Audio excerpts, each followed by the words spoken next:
We're back here, whole 9 yards on a Thursday afternoon. Drew PN here with Brandon Krikorian. Brandon, how's it going? It's been like a week, if not more. Yeah, it's been like a week since I guess we were last in here, but yeah, I mean it's good. I've been the last couple of days we've been playing a lot of basketball, which has been pretty fun. Are the hoops up now? Are the rims up? Yeah, they put the hoops up. The one near like Hill, and then the ones near the athletic center. So we've been playing basketball the last couple of days, and it's been pretty fun. Which basketball? Like which hoops are you playing on? The ones by like my dorm or the other? Yeah, we've been playing at the ones there. Okay. But the one near the athletic center, like the full court one, that one's open too. So I mean, it's just something to do. It's fun. Yeah, no, definitely.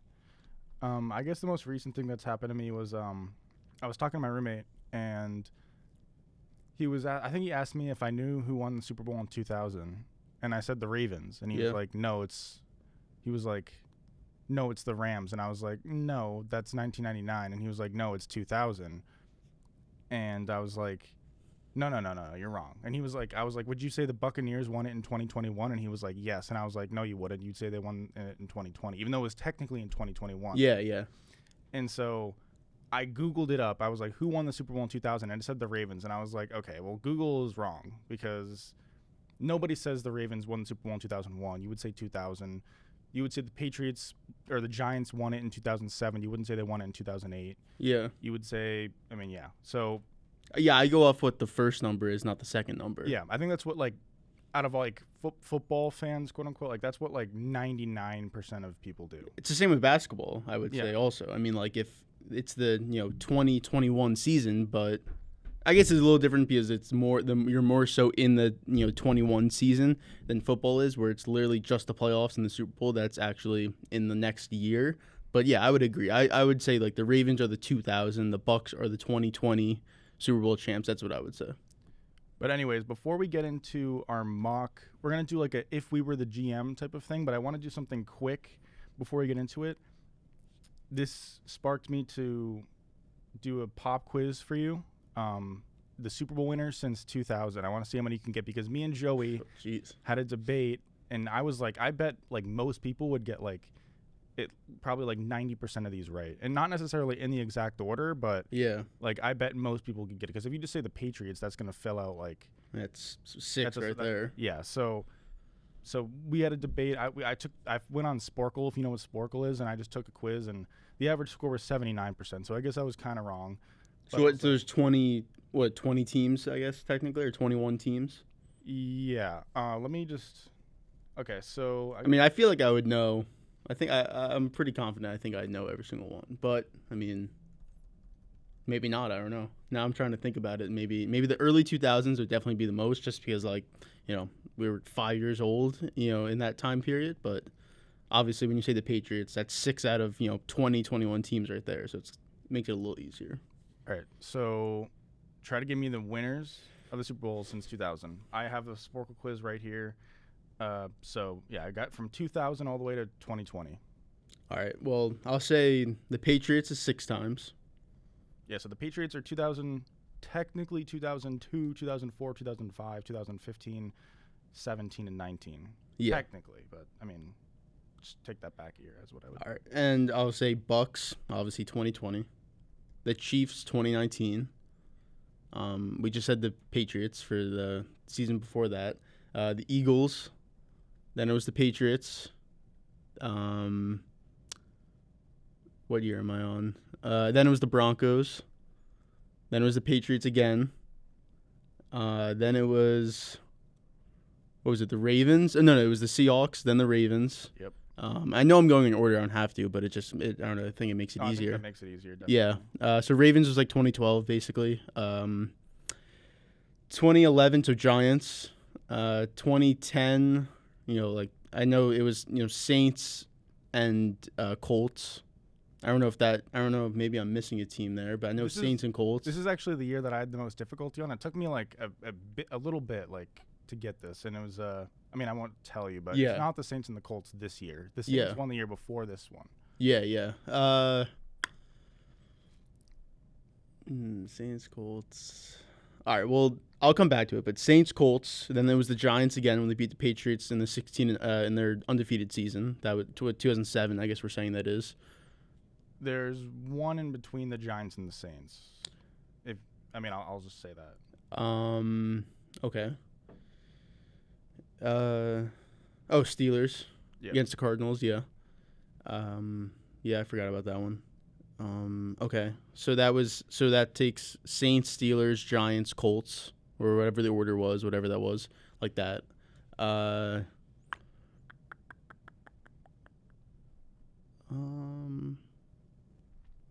The Rams, right? Didn't the Rams win it in above 2000, or did they only win in 1999? It was only 1999. They only won in 1999. So I guess how many teams do I have left? So you named the Colts beating the Bears, right? Okay, Colts beating the Bears. So you got the year before that. Then the year before that is the Patriots and the Patriots again. So you're fine there. Then you have one more year in between the first Patriots Super Bowl and the second one. And then you already said the Ravens, and we already talked about the Ravens in 2000. So you've got 2002 technically, like you've got the 2002 season, then you've got the 2005 season, then you've got 2011 or 2010. Sorry. Well, the Steelers won in 2003 or whatever year they won. Didn't they win like 2004 or something like that? They won 2005. 2005. Okay. So that was the year before the Colts beat the Bears. Yeah. 2002. I can tell you, or I don't have to.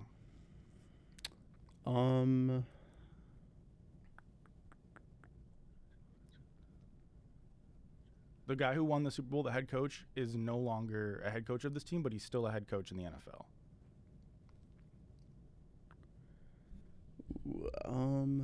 I'm trying to go through each division and trying to think of. Okay, actually, sorry, I should say this. Technically, you already said this team, but yeah, it's not the Patriots though, but it's a team you technically already said. It was a team I already said. So it's a team that's already won, in here before. So technically on Sporkle, you would get credit for it. Yeah. I'm just trying to think of what team I said. I don't know. What was the team I said? Buccaneers. Yeah. The Gruden season. So, yeah. That's okay. So technically, there's the 2010 one. That's the one Aaron Rodgers Super Bowl. Yeah. So, yeah. You go Rams, Ravens, Pats, Buccaneers, Pats, Steelers, Colts, Giants, Steelers, Saints, Packers, Giants, Ravens, and then you get into the more current ones: Seahawks, Pats, Broncos, Patriots, Eagles, Patriots, Chiefs, Buccaneers. All right. Yeah. Yeah. So I guess I technically missed two, but really I got the Bucs because I said them before. So I guess technically I missed the Packers. I think the only one you technically would have missed would probably be the Packers, but I think there's at least somewhat of a chance if you stuck it out the whole time of the quiz. Yeah, I didn't even gone through the NFC North, so once I got there, I probably would have got the Packers. Yeah, but that was just a quick thing, just because my roommate and I had that talk, so it made me think of this for the podcast. But we'll just get into the mock draft. Well, not technical mock draft, but we're just gonna act as if we're the GM for each of these teams. So not necessarily, the Jaguars are gonna take Trevor Lawrence, and he is the best quarterback prospect, at least probably since Andrew Luck. That's what most people would say. But in this, if we don't think Trevor Lawrence is the move for some reason, we can just say that. We don't have to we don't have to make our pick based off where we think someone's going to go or something like that. So yeah, we'll start with one, and I guess I'll just go first. If I'm the Jaguars, I listen to the calls, but I'm not trading out. There's just no reason for me to. Trevor Lawrence, again, he's probably the best quarterback prospect since Andrew Luck. Who knows if he actually turns out like that? I don't really know. The Jaguars are probably the worst organization in the NFL. I think they're worse than the Browns at this point now, because the Browns have had more than one good season, and that's basically all the Jaguars have had. They've made the playoffs twice in the century so far. So I think you draft Lawrence, you get your quarterback for the next 15 years, which you haven't had ever, basically, and then you build around that in Urban Meyer. Yeah, I would agree. It's looking at it through a GM's point of view. It's hard not to just go with the quarterback. Obviously, when you lose 15 straight games after winning your first game, and you get lucky that the Jets didn't finish 0-16, you get that. You somehow ended up with the number 1 overall pick, where obviously Lawrence was going to be the guy all year. So, yeah, it's pretty obvious that a GM, a fan, or whatever would go with Lawrence, I think, no matter what. All right, so next up is the Jets. I'll let you go first on this one. Yeah, so, I mean, as a GM, again, looking at the Jets, you had Darnold. You traded him. You obviously could have kept him and still been your quarterback, at least for one season, possibly even more if he showed more potential under a new coaching staff. But since you traded him to the Panthers, you obviously have a need at quarterback. You have the number 2 pick. There's 4 quarterbacks in this draft. I guess actually 5. But you have the number 2 overall pick with a team that needs a quarterback, a team that's needed a quarterback since they came into the league, ever since they had Joe Namath. It's pretty obvious that they would have to go with the quarterback. So as a GM, I'd go quarterback. For me, I'd go Wilson. I think you'd probably go the same thing if you were going to go quarterback. But yeah, I think it's also pretty easy for the Jets. For me, this is kind of weird because I feel like Wilson is kind of similar to what Darnold was coming out of college. And even if Darnold was coming out of the draft right now, I mean, where would he go in the draft? I think he'd actually go pretty high. I mean, he wouldn't go 2nd overall or anything close to that. But I mean, is Darnold the bust? Is Darnold a bust, or is the Jets franchise a bust? And I just don't think the Jets handled Darnold very well. I don't think they needed to trade him. I just think the organization's a mess, and I don't think a raw quarterback is really going to flourish there. And I think that's what Wilson kind of is. He's really only had one great year, and I think his greatest thing is his arm talent, which is obviously huge and why he's going to go 2nd overall. But I don't know that he's the 2nd best quarterback for the Jets here. I was tempted to go with Mac Jones. I don't really like Mac Jones, though. I think he's kind of like a high floor, low ceiling type of guy, which could be good for the Jets, but also just not your bang for your buck at the number 2 spot. So I'm going to go Justin Fields. I think Fields is the 2nd best quarterback. I think being in Ohio State, he's proven that he can. He's proven more in my mind than Wilson, and I think Fields might even have the higher ceiling. He's just more athletic. I just don't trust Wilson going to the Jets. It just feels like Darnold all over again, and I just say, what's the point? I could also see just trading out of this pick, and I mean, they're not going to, but if I was a GM, I mean, you're not going to just fix your roster with one quarterback. Even if Wilson turns into like a Justin Herbert in his rookie year, I mean, are the Jets even going to be better than 6-10? Probably not, because you have the Bills in that division. You have the Patriots, who just spent $200 million in free agency. And I don't love the Dolphins this year at all, and I'll probably get into that a little bit further. But I think the Jets are still, on paper, the worst division, or the worst team in that division, and still one of the worst teams in the league. I think they are one of the worst teams in that division, and it is a tough division. I mean, the Bills are going to be really good again. The Dolphins will at least be 500, at least around that, you would think. And the Patriots, again, I'd say at least 500, depending on the quarterback play. They could possibly be over that. But, yeah, every team in that division has gotten better. And the Jets, I actually do kind of like their roster, at least a little bit. I think getting some guys back, I think just the new coaching staff is huge. I think Gase is just... I think he was a lot of the problem. Obviously, Darnold had to be somewhat of the problem, but Gase was definitely a majority of that problem. So I do see the concern in bringing in a guy like Wilson who can somewhat be like Darnold, and where, they didn't, obviously Darnold played in the Pac-12, which is still a major conference, but you're not playing in the SEC or the Big Ten or even the Big 12, even though the defenses are pretty bad in that conference. Obviously, Wilson coming out of BYU, he's not playing the best teams, but I still like it how they had the new coaching staff. I think it's just everything's new. You have Joe Douglas as GM. You have Saleh as your head coach. I think it's just a new atmosphere there. So I think he has a better path to succeed. Likewise, when Darnold came in, he had Bowles in his last year. Then he had Gase, which was a disaster. So I think the path is different for both, but it's definitely, I can see the concern, and it's kind of a similar situation, but I feel like Wilson's has at least a better chance of succeeding than Darnold did. Maybe a slightly better, but yeah, I still put it kind of in the same place. I mean, Saleh, to me, if there's a new coach that's going to be like a guy that can change the culture of an organization and turn it from a failing organization into at least a semi-competent one, Saleh seems like that guy. He just seems like he's that guy that just, he's like the face of the organization almost, because he's such a player's coach. He's so noticeable on the sidelines there. So yeah, but 3, the 49ers. So if I'm the GM, the reality is Fields is going to be here at 3, even though I was talking about technically taking Fields at 2. Fields is going to be here at 3. That's just the reality of the situation. There's no ifs, ands, or buts about it.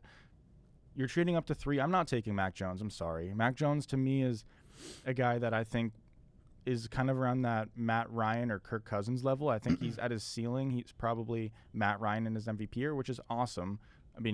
It's also like you need Julio Jones and just an awesome offense around you with Kyle Shanahan as your offensive coordinator, not even your head coach.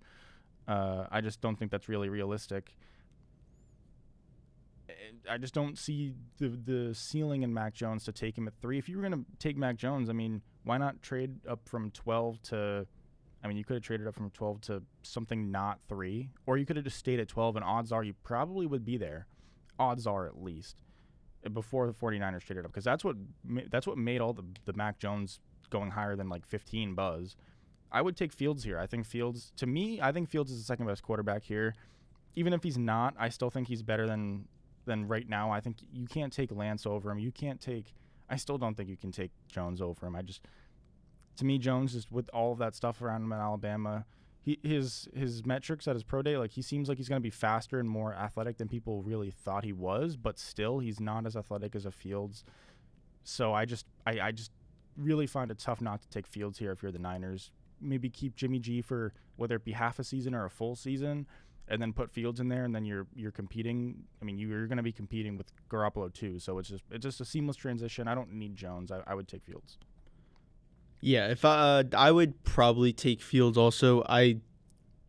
It seems like they're going to take Jones at 3. To go up those 2 first-round picks, and it seems like all the news has been that they love Jones.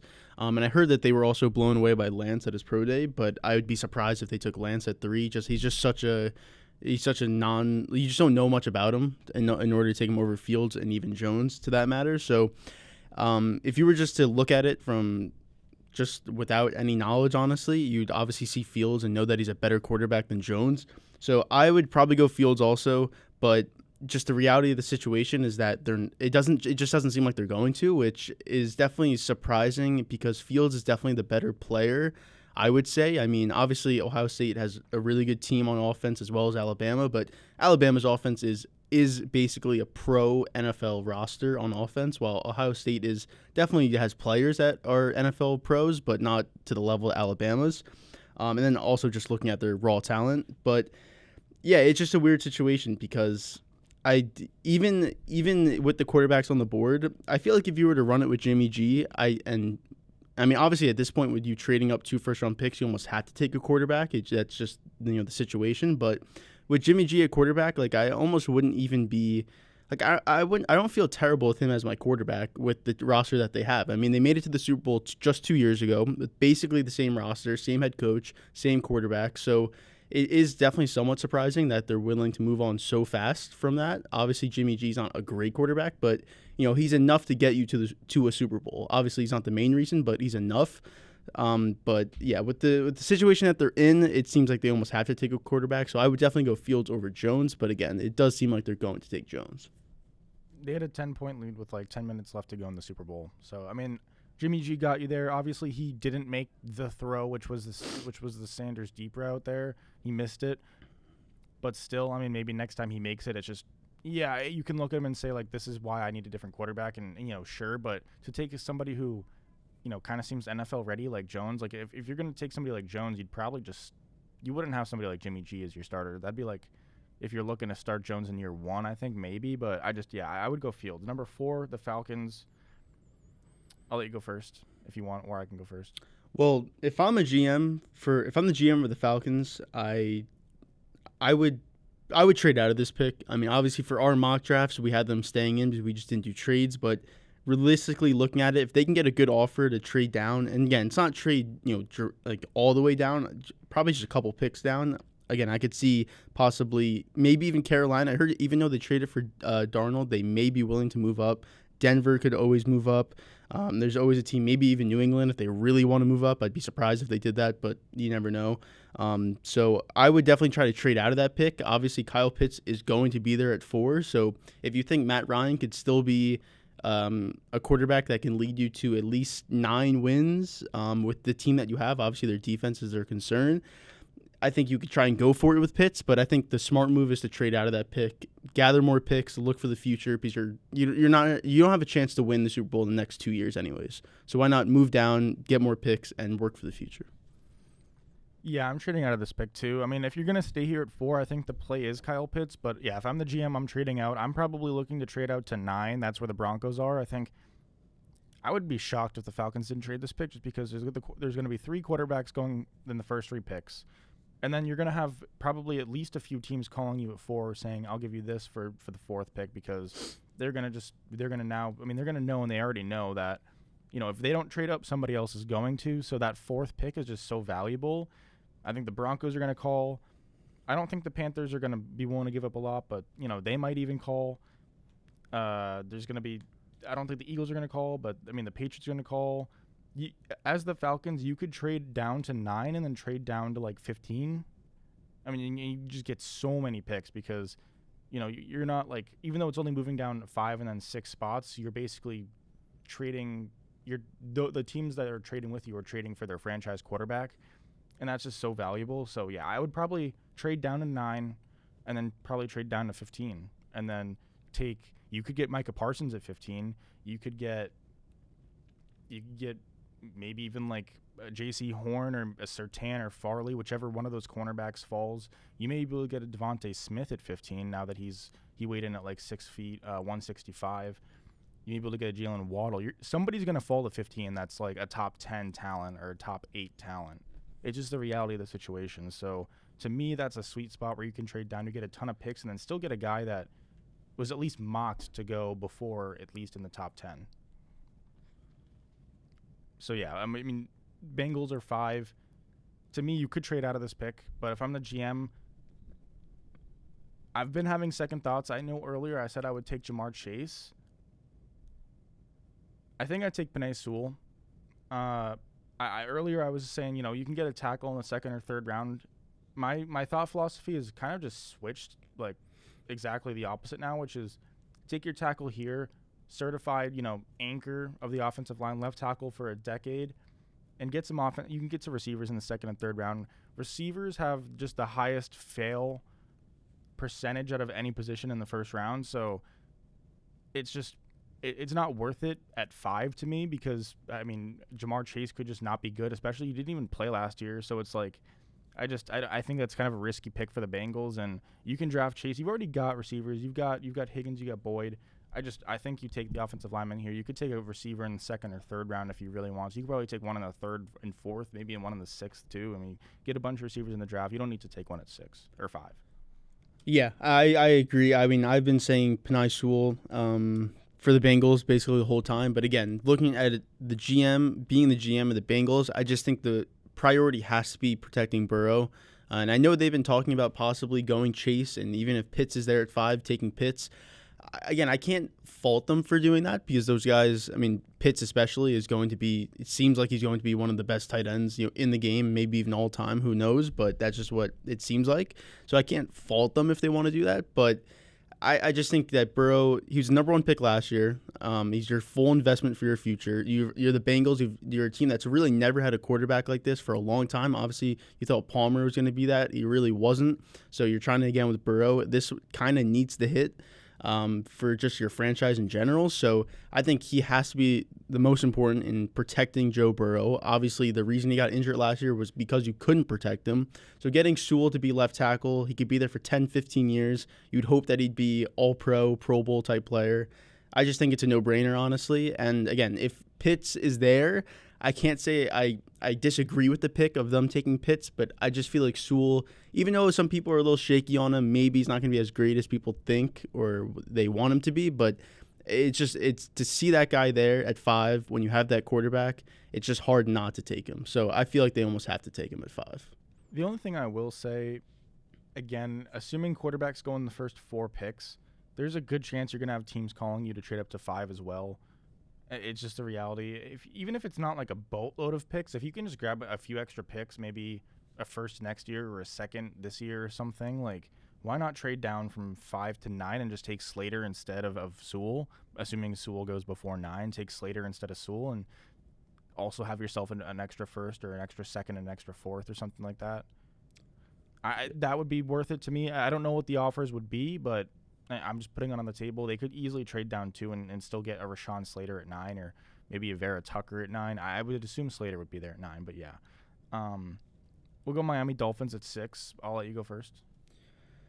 Yeah, so for Miami at 6, I mean, I've been saying Chase just in our mock drafts, but as a GM of them, if I was the GM, I think you have to look at Tua as your quarterback for the future. I just think you can't overlook him after one season coming off that hip injury. So I'm looking at him as the future of my team. I need weapons around him. I think that's what most teams are actually kind of going for, and it's kind of weird because we were just talking about the Bengals, but I think that's just a different situation because of the injury that happened. But if you were looking at a team like the Cardinals, the Ravens, obviously with Lamar, Dolphins with Tua, I think you just have to surround them with weapons. That's the only way they're going to get better. If they have no weapons, it's just hard for your quarterback to be better. So I think they go Chase here. Everyone's been saying that he is the best wide receiver out of this class between him, Waddle, and Smith. You're right, he didn't play last season, so we don't know exactly how he's going to look. Obviously, when you don't play for a season, you may not think it hurts you that much, but it honestly does, just because it's so different from practicing drills and doing, 7-on-7 drills than doing a live football, 11-on-11 football every single week. It's much different, especially going from college to NFL. So that could be somewhat concerned, but I think you have to surround your quarterback, a young quarterback with weapons in order for him to get better. So I just think Chase is the pick here at 6 for Miami. I'm going to cheat a little bit. If I'm the GM, I just don't trade up from 12 to 6. I just don't see the value of trading up from 12 to 6. You have a bunch of picks, but you still give up a solid amount. I would stay at 12 and kind of just, play the draft game, see what falls to me, because you're still going to get a great player at 12. And the odds are you might be able to get a player at 12 that would have made sense to pick at 6 too. Because it's just a reality. Somebody's going to fall, You could easily get, I'll say Micah Parsons, but technically Micah Parsons, you could see, Sewell's not going to fall, but you could get like a Rashawn Slater. Not that you would take a Slater. You could get Jamar Chase probably won't fall to 12, but you could still get a Jalen Waddle at 12. You could get a Devontae Smith at 12. Was it worth trading up from 12 to 6 just to take Chase, where you could have probably taken Waddle or Smith there? To me, no. If you're not, if I'm going to trade up from 12 to 6, I would want to take a quarterback, and I don't think there's going to be really a good quarterback there at 6 anyways, and it doesn't seem like they're going to. So yeah, I would just not have traded up from 12 to 6. I would have traded down from 3 to 12 and stuck there and just kind of seen what falls to you and take best player available. Yeah, and at 12 they definitely could have got a wide receiver. It wouldn't have been Chase, but you still could have got Smith or Waddle. So yeah, we'll have to see how the actual draft goes. But if they could have got one of those guys at 12, I feel like they may, again, unless they're really in love with Chase, I wouldn't say regret it, but they definitely have second thoughts about it, trading up from 12 to 6. Maybe Pitts falls to them. It's not totally out of the question that Pitts falls to them at 6. If they can get Pitts at 6, then I would like this pick a lot more than I do right now. But yeah. It's a gamble. Yeah, if a team trades up for Atlanta's pick and gets a quarterback and Cincinnati still goes with Sewell, then Pitts is going to be there. So if that works out, then yeah, I would definitely love that, because him, Gesicki, Fuller for 1 year, Parker. That's a pretty good weapons around them. And then you'd hope to sign someone in free agency next season.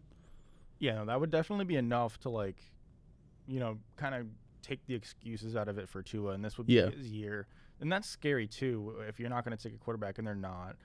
This is basically Tua's last year to prove it, because he basically had half the season last year and he basically just looked like kind of a bust or kind of just mediocre. I think if you had to guess what he was right now, I think most people would pick bust, or at least some people would. I would probably lean bust at this point. I just don't think it doesn't seem like he has it. So, yeah.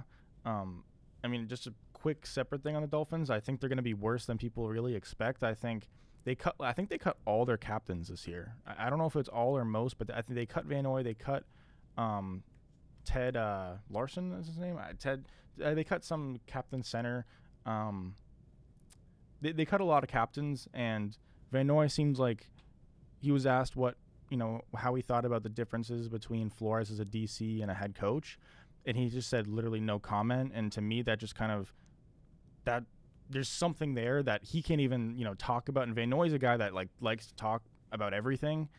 So it scares me. I think the locker room might be turning on Flores. I'm not exactly sure. I mean, I'm not in the locker room, but that might be the case. And their talent on the roster, I think, is a little bit overrated. Their defense is all right, but to me, Xavier Howard's a guy that he'll get burnt. I mean, he's not the best corner in the league. He'll get burnt on plays. He's not a shutdown type of guy. He's a guy that can create a lot of turnovers, but that's just a tough thing to gamble on. It was something some Bears defenses have done in the past, some Pats defenses have done in the past, some Steelers defenses done in the past, and then the next year they turn out and they're just kind of like mediocre.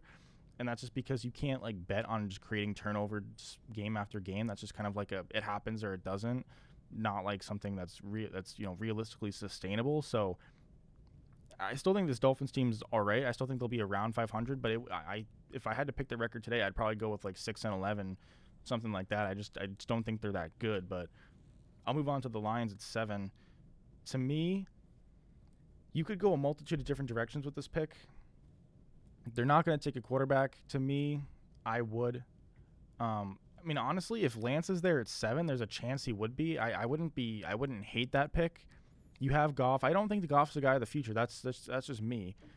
If Goff's not the guy of the future, why even wait? I'll just take my quarterback now. Next year's quarterback draft class is not going to be nearly as good as this one, apparently. I mean, who really knows? But apparently, at least. I would consider taking Lance. If Pitts falls to 7, I don't think he would. But if Pitts somehow fell to 7, I would definitely consider taking Pitts. I think you could consider taking an offensive lineman here, too. You could consider taking Micah Parsons. You could consider taking...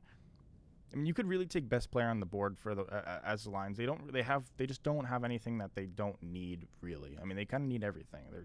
There's a reason they're the 7th pick. Yeah, I wouldn't agree with taking a quarterback here. I think there's just multiple reasons why. I don't believe Goff is the future either. But the money that is tied to him, plus if you were to take a quarterback now, that contract would, by the time Goff's money's off the books, by the time that guy's starting, if he's even good, then the rookie contract comes into effect. Then you may have to pay him. So I definitely wouldn't take quarterback here. I think maybe, again, depending on what the draft class is next year or even the year after that. But you're right. They don't have a specific need. They're such a bad team. The only reason that they have the 7th pick is honestly because of Stafford. If Stafford's not their quarterback last year, they're probably 0-16, maybe 1-15. I think they just have to take the best player on the board. I think if Chase is somehow there at 7, definitely take Chase. I think that's a huge upgrade for them. I think on that team, a team that lost Golladay, lost Jones, you just need a receiver. Obviously, they have T.J. Hawkinson at tight end. He hasn't exactly panned out with how they would have liked. I think he was taken 2 years ago in the draft. So if they were to get Chase, I think it's a really good pick there. But I think whoever's the best player on the board at that point, I think you take him. And if you don't love anyone, then you could just trade down. I mean, you could always trade down. You could even just trade down to 9 with Denver if you wanted to. Maybe trade down a couple more spots. If someone wanted, if it was a wide receiver that was there, or they wanted a quarterback who was there. So I think they have a lot of avenues to go. And again, I think best player on the board or trade down is probably their 2 best options. For the Panthers, they're pick 8. To me, there's a multitude of different directions you go here. You could pick a wide receiver if you really wanted to. I probably wouldn't. You lost Curtis Samuel though, so you could argue picking a wide receiver. To me, I don't see that it's worth it too much. You could argue picking cornerback here. They need a corner. To me, it's a little bit high to take somebody like Surtain or Horn or Farley, but you could. I would probably trade down a few slots though. If I was going to take somebody like that, I'd kind of trade down to that 14-15 range and take whichever one falls to me. And if 2 fall to you, which I think could happen, you get to pick out of those 2. And then you could go offensive line here. If you wanted to pick Slater or Vera Tucker here, you could do that. To me, I either trade down, or if I'm at 8 here, you could also go Micah Parsons. If I didn't say that, you could go Micah Parsons. I probably take a cornerback. I could really go Surtain here. I could go Surtain. I think he's probably the safest cornerback pick. I think you could go Horn here. To me, I trade down to probably 15-ish, and I see which cornerbacks fall to me, because a cornerback's going to fall out of those 3, and I would take any of those 3. I would like to get the one that falls the furthest, because I think they're all kind of they're pretty similar. I would take whichever one falls the furthest. So, yeah, I would. I feel like they're kind of like Detroit in that it's like best player on the board, kind of whoever falls to them. Maybe they trade down. And like I was saying earlier, obviously they traded for Darnold, but they still seem like they're interested in drafting a quarterback. They didn't sign Darnold to an extension. They just picked up his option for next year. So it definitely seems like he may not be the future there, depending on how the season goes. So I could definitely see him taking a Lance, maybe a Fields if he somehow drops to them. I could definitely see that, but I would maybe be a little surprised, only just because they did just trade for Darnold. But again, it's not a long-term extension that they've agreed to yet. So I wouldn't take corner. I think it's maybe a little early, even though we'll get into it, but I think a corner will go in the next couple picks. But I feel like taking Surtain at 8, I feel like you could probably get him or even Horn, if you trade it down. I wouldn't mind offensive lineman here, possibly Slater here at 8. But again, I feel like you can maybe trade a couple picks down and get him. So I feel like for the Panthers, I think the best option for them is probably trade down unless they're going for a quarterback at 8. Yeah, no, I would agree. I think it's trade down unless you get unless you're taking a quarterback at 8, or there's just no good offer. Like there's no good offers to trade down. Then you could probably just go with best available player, whether with the guys we talked about. Broncos at 9. I'll let you go first. Yeah, this is another situation where I think that a quarterback is definitely in play here. I haven't heard anything, if they love Lance or Fields or anyone like that, if someone falls to them. But I definitely wouldn't be surprised if they took a Lance. I think that's a good project. Obviously, you have Drew Lock as your quarterback right now. He's obviously not the answer for the future. So you could have Lock possibly start half this season, then Lance come in, or even full season Lance next season, whatever you want. So I wouldn't be opposed to that. I also wouldn't be opposed to a corner. Even though I said Carolina shouldn't take a corner at 8, I think at 9, I think it's just different. I don't know why. I just view it as 2. I think it's just a massive difference between 8 and 9. So I wouldn't be opposed to corner here. But again, I feel like you definitely could possibly trade down a couple picks and get one. But yeah, I think they're kind of in the same situation as Carolina, where you could trade down or you could take a quarterback in the pick that you're at right now. To me, yeah, you could easily take a quarterback. I think this is the favorite to trade up to 4. I could easily see you trading up to 4 here to get your quarterback of choice. If it's Fields, awesome. I hope it's not Jones. Maybe it's Lance. Who knows? I think trading up to 4, though, it seems like it will probably happen, and I think the Broncos are the favorite. If you were staying here at 9 and picking, yeah, I think I could go cornerback. I could go Surtain. I could go Horn. I think Farley could probably get a little bit further down in the draft. You could probably get Horn further down the draft too, or Surtain, one of them. So yeah, I don't like being at 9 though. To me, as the Broncos, you don't really have. It's not like you have one need that you can pick and then become contenders, unless it's a quarterback, and you wouldn't become contenders. But if you're picking quarterback, you can pick at 9, obviously. So I either trade up for a quarterback or pick a quarterback at 9, or trade down a few picks and see what cornerback falls to me. But if I can't trade up or trade down, I probably look and take a corner here. You could argue there's a couple other positions, but I think corner at 9 seems reasonable. Cowboys at 10. I mean, you're the Cowboy fan, so. Yeah, I mean, it's defense, specifically corner. I mean, I've been in love with Surtain basically the whole time, and since, he's been in college and ever since the season ended, I think he would be the perfect fit here at 10 for Dallas. Obviously, they need a corner. Their best corner is Trevon Diggs, who's going to be in his second year. He obviously went to Alabama, where Surtain obviously went to college, so I think that would be a good connection there also. But yeah, if it's not Surtain or if it's not Horn, which again, I'd be surprised if both of them are off the board before 10. I just don't think that's going to happen. But let's say it does, you still have to go defense. I feel like if there's not someone you love, again, you could always trade down. You could always do that. I could definitely see New England possibly trading up to 10 with Dallas to get a wide receiver, possibly, because I think Giants and Philly are definitely candidates for wide receivers with the next 2 picks. So I could definitely see that happening. But I think Dallas stays at 10, and I think Surtain or Horn is going to be there. So I think they take one of the 2, preferably Surtain. Yeah. Giants at 11.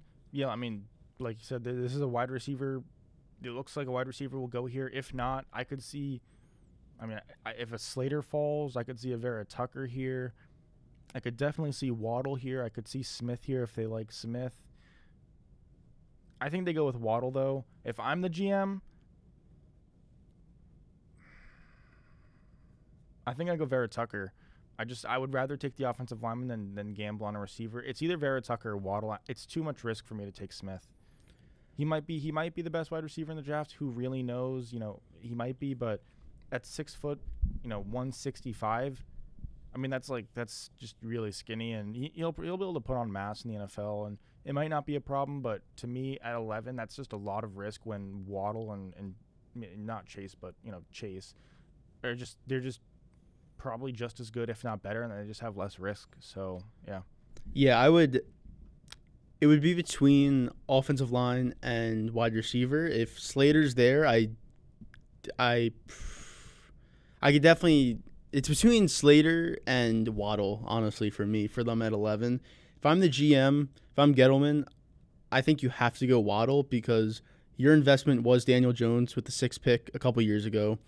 And you need, like I was saying with Tua, like Kyler, like Lamar, you just need weapons around young quarterbacks to see if they can actually be, a top 15 quarterback, then obviously like a top 10, top 5 type guy.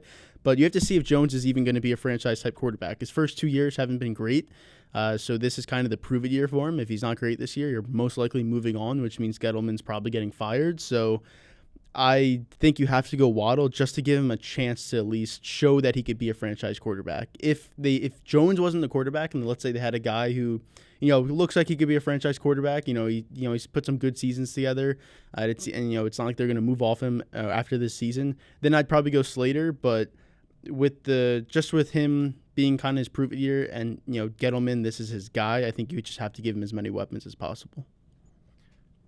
Yeah, no, that makes sense. Eagles at 12. To me, this is another, like you said, it wide receiver. It looks like could go here. You could also go cornerback here. I mean, you have Slay, but you don't have anything else other than that. I could see Parsons here as well. That's probably to me. It's probably Parsons or a wide receiver or a cornerback. I would be totally fine here as the Eagles going with like J.C. Horn. I think Surtain probably goes at 10 to the Cowboys. I just think, it's honestly out of all like the top 10 picks, he's been like the one guy that's in most mocks and stuff has just been consistently linked to Dallas. I think Surtain goes there. I don't think a cornerback. I think you'll have the choice of Farley or Horn here. I take Horn or Farley. I kind of like Farley more, but I think Horn's probably going to go higher.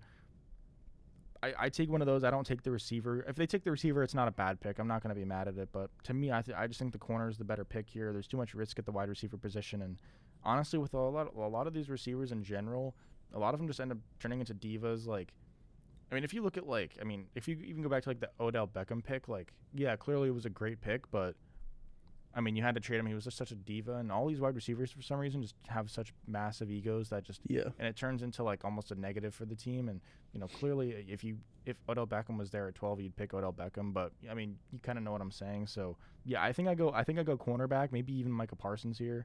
But yeah, I'm looking at corner, wide receiver, and offensive line. I think Vera Tucker possibly, Slater possibly if he's still there.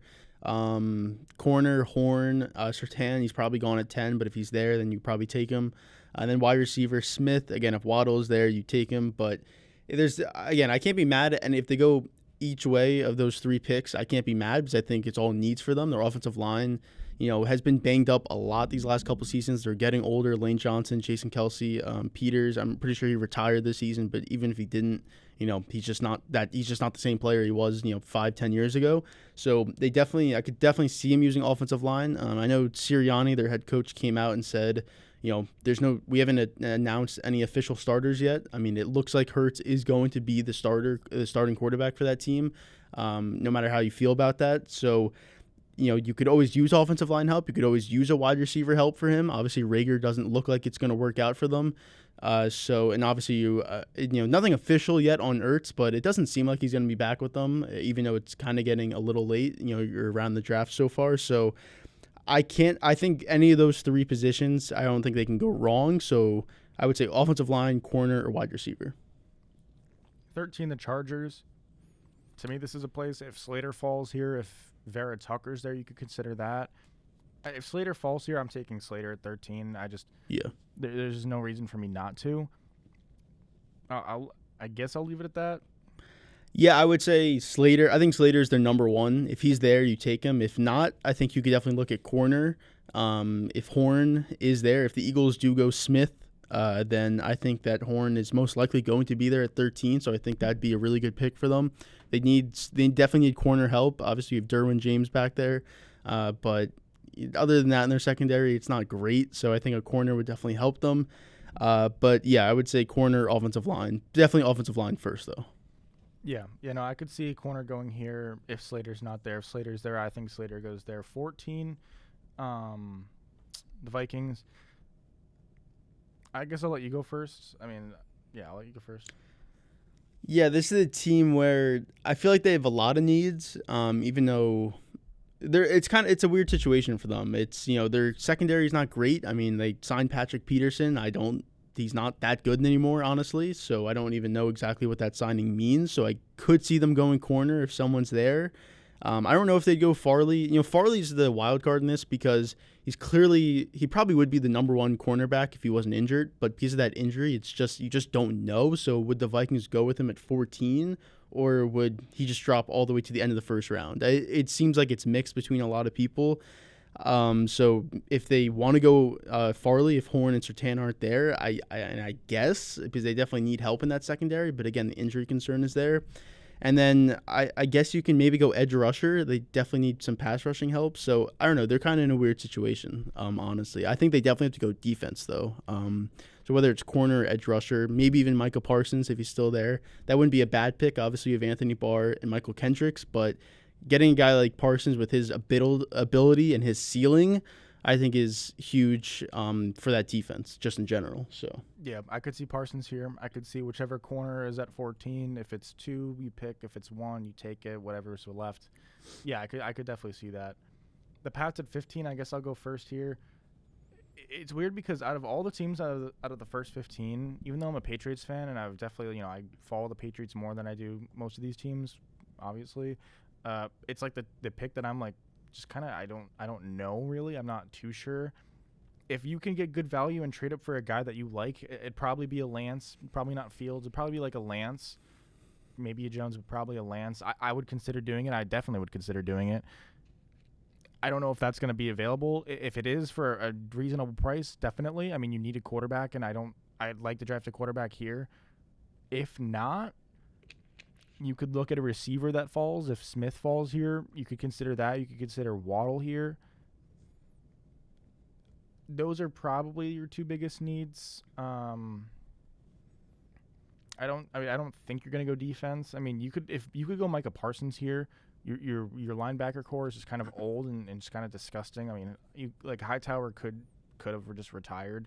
I mean, you're bringing back Van Noy, but who knows what Van Noy is anymore. He was cut after 1 year from the Dolphins for a reason. Not that he's a bad player, but still. I could easily see Micah Parsons here. I think that's the safest bet to be there at 15, although he might not be there. I mean, you could see Waddle, Smith, Parsons, and Lance all gone by 15 easily. Definitely Lance. Yep. So I feel like you either trade up. You could trade down. I mean, you could trade down if all those guys are gone at 15 and you didn't find a way to trade up to take one of them. You could trade down. I'm not going to take corner here. I'm not going to take safety. There's no good safeties. You don't need offensive line. You definitely don't need offensive line. You don't really defensive line. You're not going to take defensive line here at 15 probably. If it's not Smith, Waddle, Lance, or Parsons, to me, maybe like Kwity Paye or something. You are not going to take him, I don't think. You're probably reaching on somebody who's probably going to go in that low 20s range. So for me, I would just trade down if you could. So yeah, to me, it's either trade up or trade down or take a Parsons, Smith, or Waddle. I would be fine with any of those. Yeah, I think the Patriots are the most obvious trade candidate, whether it's going up or down in this draft. I think definitely if they like Lance and they have the ability to move up to, whether I don't know where they exactly move up to, possibly Carolina if they don't want to take a quarterback and they want to move all the way down like that. Detroit, I feel like that's a lot to go up from 15 to 8 or 7. That's definitely a lot to give up. So you'd have to really be in on Lance. You could obviously always move up a couple picks and Lance would, maybe possibly still be there. You have to see how it goes, but I could definitely see that happening. If they want a wide receiver, I don't know if Smith – I feel like Smith is the guy who's the most likely chance to be there at 15 just because of the size and the weight and everything. So if Philly doesn't take him at 12, then Chargers won't take him, Minnesota won't take him, so you still have that chance at 15 to still have him. But if none of those guys are there, and Lance, Smith, Waddle, potentially, or I would definitely consider moving down, because if or Parsons, like you were saying, also I think they could definitely use him on that linebacker core. So if none of those guys are there, then I could definitely see them moving down. If you don't like anyone, then what's the I always think if you don't like anyone at your pick, then why not just move down? Because you could always get more picks for the future, and then you could take a guy that you had value in later in the first round, and you can still get him there. So I think they're just the most obvious trade candidate in this draft. The one thing I will say about Lance is Belichick didn't go to Lance's pro day, so to me that means he probably doesn't like him, but I don't really know. Historically, Belichick has overruled people, like, as scouts on decisions. Maybe he's just backing off and saying, all right, I'll let my offensive guys handle this, and I just kind of will monitor things like a I don't know.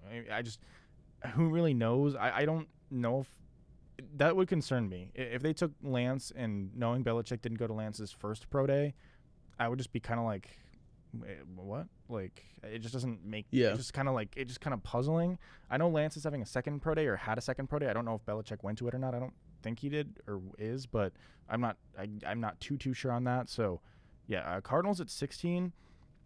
You could also take a cornerback here. I mean, this is another cornerback candidate. You just lost Peterson. Obviously, he was your decade franchise, cornerstone cornerback.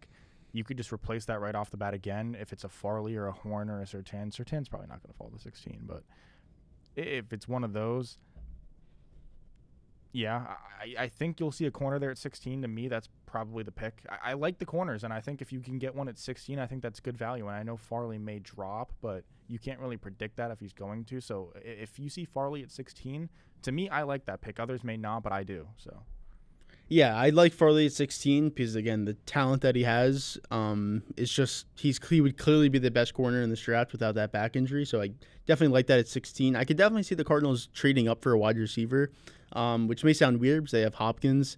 I know they have Fitz, obviously at the end of his career. He probably has a year left, maybe two, but probably this is the last year, honestly. I could definitely see him moving up, though, for a wide receiver. I don't know what team, where they'd have to go up to trade. Obviously, Giants, Philly, like we were talking about, are looking for a wide receiver, so it'd be tough to trade for them. If you try to trade with the Chargers at 13, you're probably missing out on those guys, so you may have to go up even more, which may be a lot to give up. So I don't know if they are willing to do that for a Waddle or a Smith. If they are, I think that's worth it. I think getting a guy like Waddle to have with Hopkins and then obviously Murray, I think those three are just that's a great trio to have for your offense. Obviously, they're all pretty young. Hopkins is the oldest guy, but still having Murray and Waddle together for at least 10 years, I think would be huge for them. And I could definitely see him taking offensive line. Vera Tucker could easily be here at 16. They definitely need offensive line help. You have to protect Murray at all costs. He's clearly your franchise quarterback, so yeah, I could see him going multiple ways. I wouldn't be mad if they traded up for wide receiver, and I also wouldn't be mad if they stayed to corner or possibly even offensive line. Kwity Paye may be there. I mean, he'll definitely be there at 16. He's a guy that's kind of risen up in draft boards. He could go there at 16. But yeah, I mean, that's the first 16 picks. That's all I think we said we were gonna do. I'll still go ahead and do two. I'll do two teams out of the rest of the 32. I'll just do one now. To me, I look at the Steelers at 24, and I think you need offense. I hate taking running backs. I do. And I'm not sure if you do it at 24, but I mean, you need some sort of running game. Maybe you take offensive line too. I'm not exactly too sure who you would take there at 24. To me, I mean, I'm not. They're not going to go defense. Their defense is their defense was really good last year. I don't think they're going to go defense. They're not going to go wide receiver. They've got a lot of wide receivers, and frankly, I think they think they can get one in the fourth round. That's like a first round talent, which they've basically done for the past decade now, which has been insane. To me, I would go offensive line here. I would go running back. I don't know if Najee Harris is the guy at 24. I just don't like taking running backs in the first round, but in this case, I wouldn't be super mad at it. I don't know. You could take a quarterback if you're the Steelers at 24. Maybe you trade down and take a Kyle Trask around 31, 32-ish. Maybe you take him early in day two, really early in day two. To me, there's a lot of stuff you can do at 24 with the Steelers, and and I think a lot of it's pretty interesting. So yeah. Yeah, the Steelers were definitely an interesting team at 24. I was actually going to look at the Jets at 23. They have that pick from Seattle in that Jamal Adams trade. Obviously, with the second pick, it seems like they're going to go Wilson, at least quarterback at the minimal. So that's kind of taken care of. But if you look at other needs on their team, you could always possibly go running back here, like you were just talking about with the Steelers. Obviously, the Steelers lost Connor to he went to the Cardinals, actually. So the Jets, I think, could use a running back, whether it's Harris or Etienne or however you say his last name, whatever, from Clemson. I think that's a possibility. I don't know if they would do that first round running back. The running back class is not a great class. I think Najee Harris is definitely I think he's going to be good, but I don't know how good he actually is going to be. So it's definitely somewhat of a risk there. Or they could even take defense at 23. I just think it's a pick at 23 like that with a free pick from Seattle. I think you have to almost hit big on that pick. Wilson, you obviously hope he hits big, but I think 23, I think there's definitely a lot of value down late in the first round, whether you go running back, possibly even just some pieces on defense. So I think that Jets pick is just a huge pick for them, and I think it'll be interesting to see who they take there. I think that could be just a very valuable pick for them. Yeah, definitely. My second team, I look at the Saints, and to me, they're a team that I could either see them being really bad, like a 6-11 team, or I could still see them squeezing into the playoffs, maybe even winning the division. I don't think they will, but maybe they could be that good if Winston takes them far, assuming he's the starting quarterback guy, and maybe Taysom Hill contributes to that as well. They need a cornerback, and I know I've talked about cornerbacks a lot, but if you can get Farley at 28, I mean, you would go Farley in my mind without a doubt. Greg Newsome could be a guy there at 28 you could take at cornerback as well. If not cornerback, you could take somewhere else in the defense. You could take linebacker. You could take like a Zaven Collins. I would look there. You could take the guy from Syracuse. His name is like really long. It's a cornerback,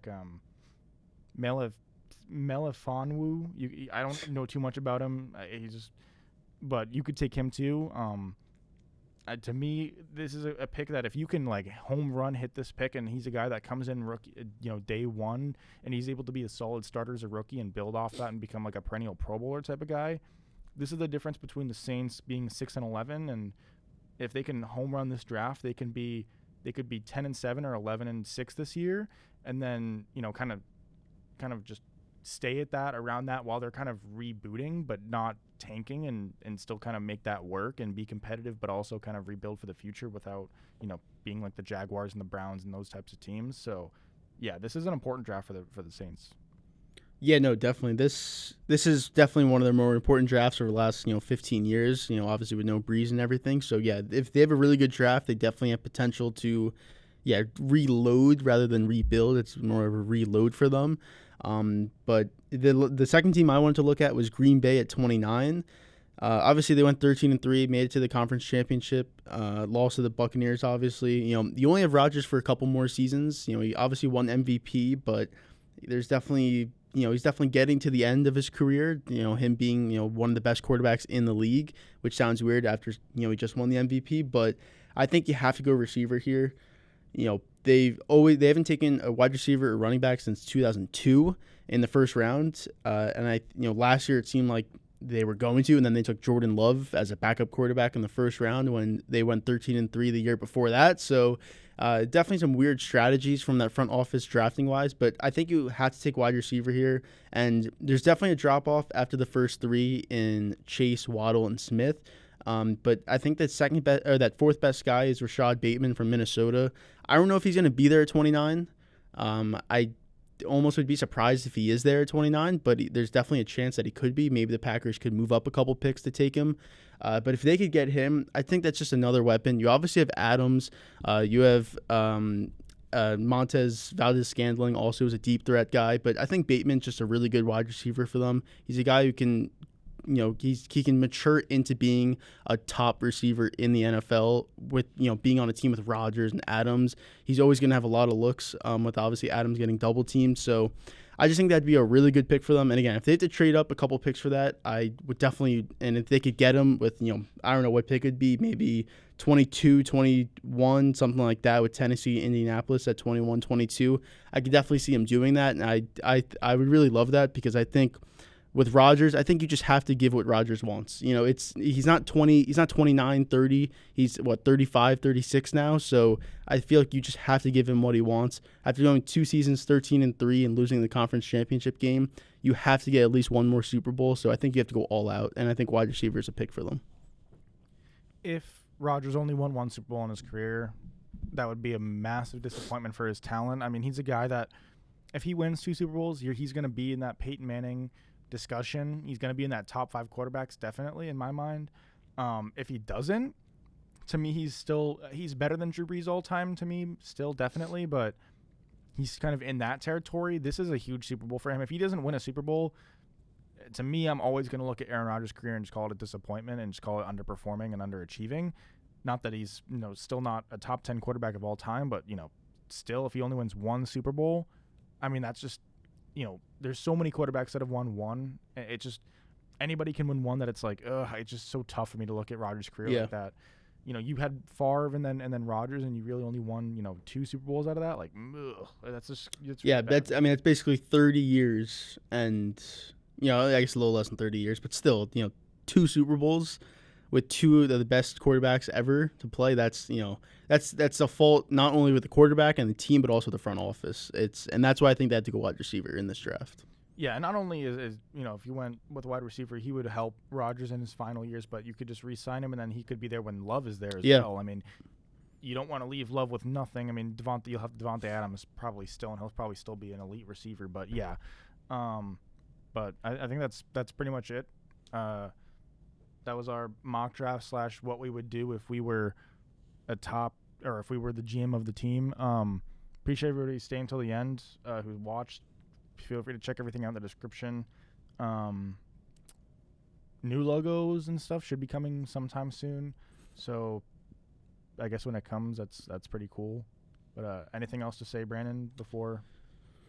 No, I guess not. I mean, the draft is, from when we're recording this, exactly 1 week away. So yeah, it's gonna be a good draft. Hopefully, we'll probably do something for it, whether it's a live stream or video right away. So we'll do something for it on that day most likely. So I guess just look out for that. Yeah, we'll definitely do something for it. We'll have an episode before that to kind of just we'll communicate what we're doing just so you guys know what to expect, I guess. So Monday's episode, we'll have a plan for that, whether it's a live stream or a video right after. But yeah, I mean, that's pretty much it. I already said the outro or whatever, so we'll be back Monday night, Tuesday at noonish. So yeah.